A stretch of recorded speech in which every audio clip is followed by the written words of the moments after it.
Hello everyone. This is what a burnt leaf looks like after 109 degree temperature. It's supposed to be a little bit cooler today, 107. So even for South Carolina, 109, that was a record yesterday. Alright, show you something we come across here.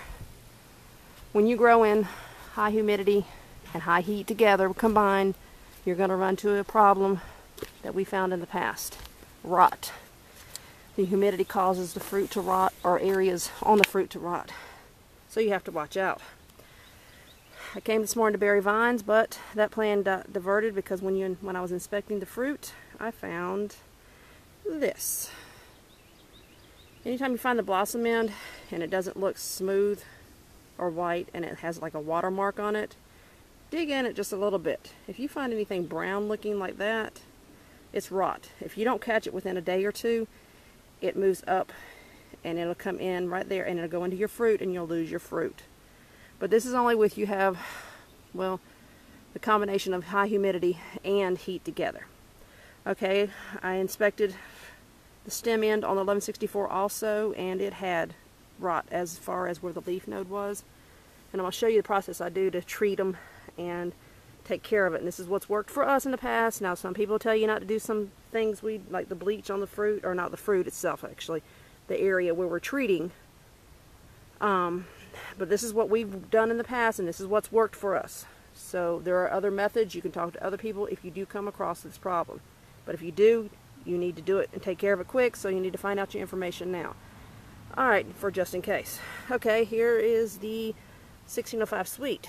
Now looking at that, and you can see right there. See that brown spot?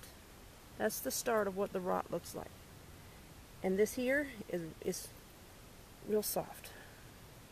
So, what I'm going to do to show you what we do, we cut as close as we can, but without damaging the pumpkin.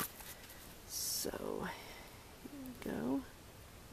I'm going to set this camera down because I don't want to damage the fruit any, but I want to still let you be able to see what we do.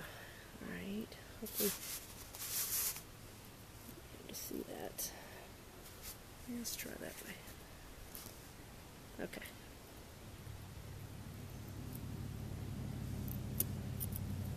Cut it.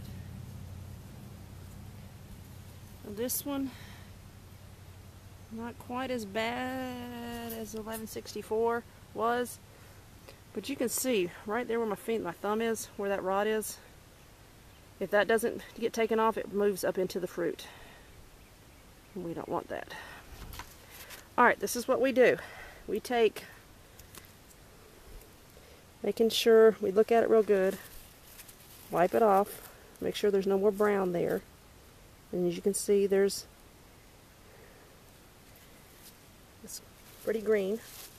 So I take a towel that has bleach on it, regular bleach,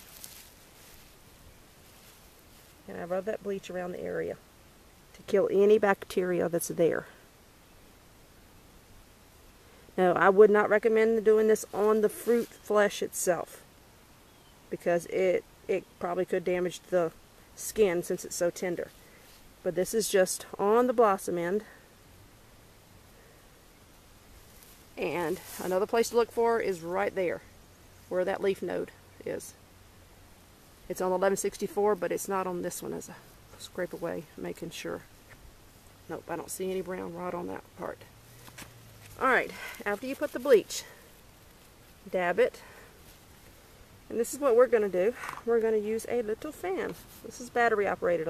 We used, I'd say, close to $500 worth of batteries last year, trying to save our pumpkins and our melons. It worked. We got a pumpkin to weigh off, but there was some things you have to sacrifice. Alright, there we go.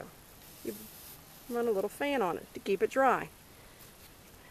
Now, the reason we're doing that with the battery operated on this end, because we have no electrical outlet at this end of the patch, and to run a cable, we're going to have to run a cable to the other one, the other fruit, and put a fan on it. So on this one, we're going to have to run a battery operated one.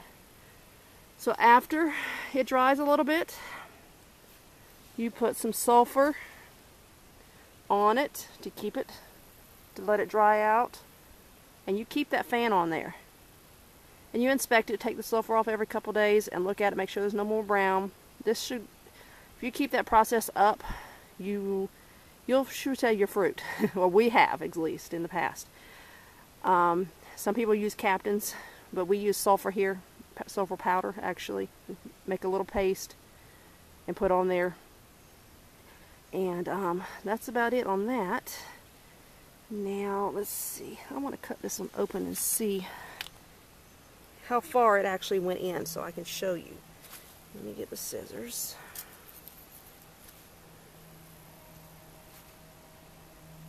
Set you down one more time.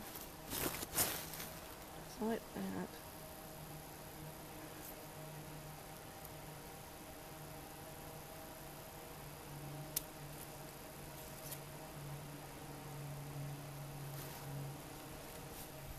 Now, I inspected these fruits yesterday and they were fine, or last night. So as of this morning, you can see what I'm talking about. See how far that's gone up in there in just one day?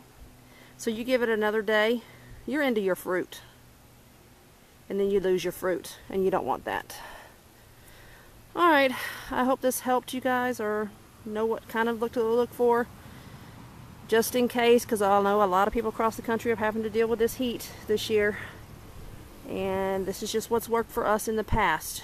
And I hope you get a good one this year. Alright, South Carolina, over and out.